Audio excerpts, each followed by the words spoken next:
All right, so for my film criticism presentation, I chose Silver Line Playbook as I feel like the film itself helped portray mental illness as like a movie as well as in society, like how the general public receives mental illness. The movie is about a guy named Pat Solitano who suffers from bipolar disorder. He was just recently released from a mental health facility after 8 months of treatment, and they released him to his parents' care as long as he followed the rules and no trouble was followed after his release. He took it upon himself to like work out more and read more as a way of thinking he was going to win his wife back. And in doing so, while out on one of his runs, he ran into a buddy who invited him over to dinner with him and his wife.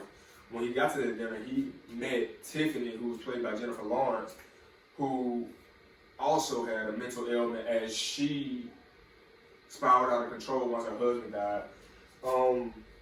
Throughout that dinner and the first night of meeting each other, they both bumped heads. It was a rocky road to start out. But after they ran into each other again on one of their morning runs, she offered him a way to communicate with his wife by her delivering letters, only if he would dance with her in a dance competition. And so he followed through on his word while she did as well. In the beginning, it shows like the parents both treading lightly when it came to them and their mental struggles. They never once sat down and tried to address or understand what they were truly going through in the film.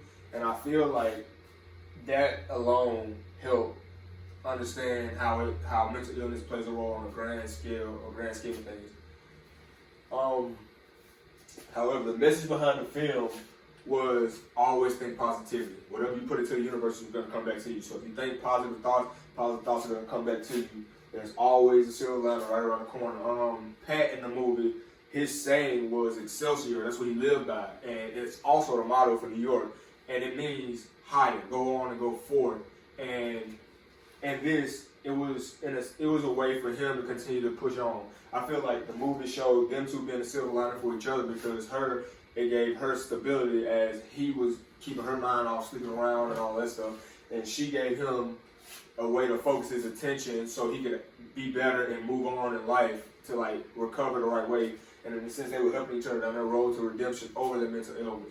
However, their families again, they showed poor character when it came to dealing with mental illness because they disregard him, or Pat's dad would blame Tiff for the bad stuff that happened once he got out when he wanted him to sit down and watch football with him or partake in his OCD superstitions.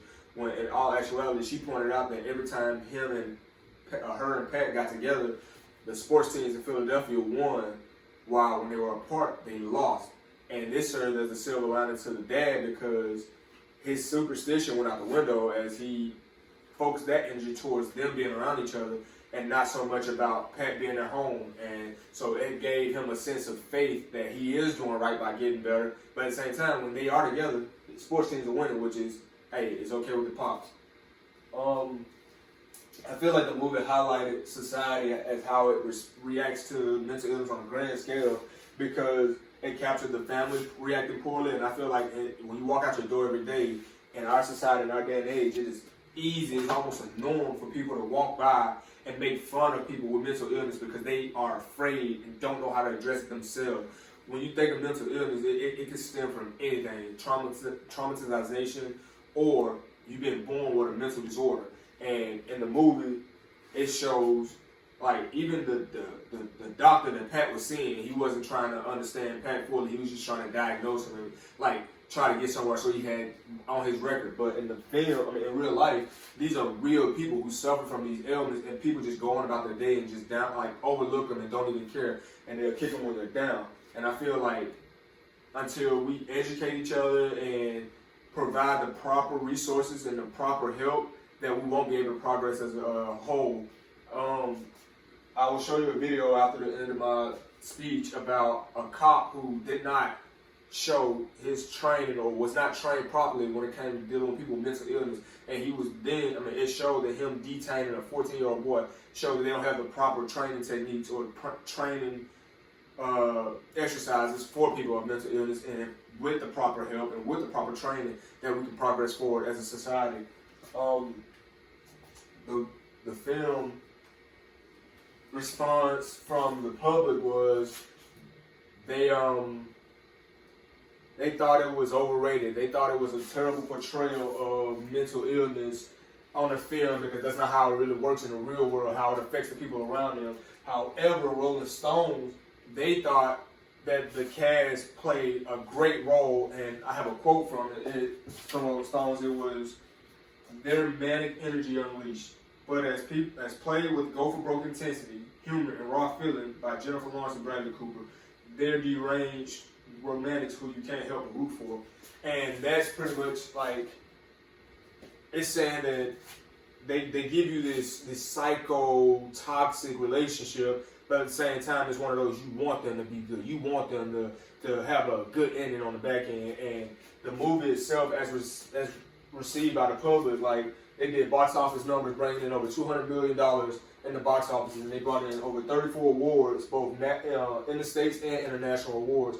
And I feel like it serves as a step towards bridging that gap between mental illness and the public, and how we can like understand it better and move forward in life. So now I want to show you a video of a cop detaining a 14-year-old boy with autism to help further my point.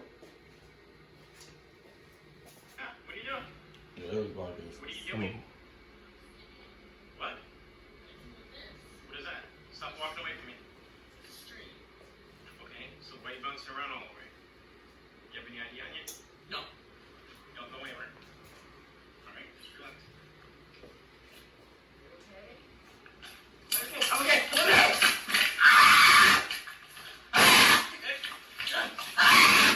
Stay down. I'm okay. I'm okay.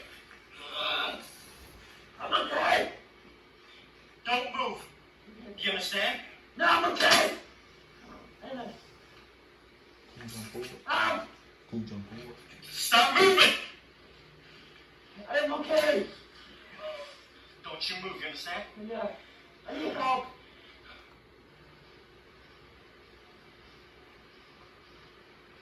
You're fine, okay? Don't move. What's your name? Connor. He's fighting with me. What's going on? Do you know him? Okay.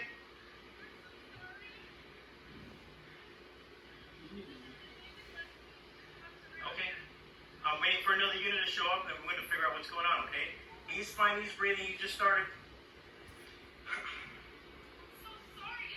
It's okay. Okay. No, I was trying to talk to him. I wasn't sure what was going on. And then he started trying to back away from me, and then kind of pull away from me when he seemed like he wanted to run away. It's okay. You're okay, all right? Because he's doing something with his hands or something in his hands. Yeah, I don't know what that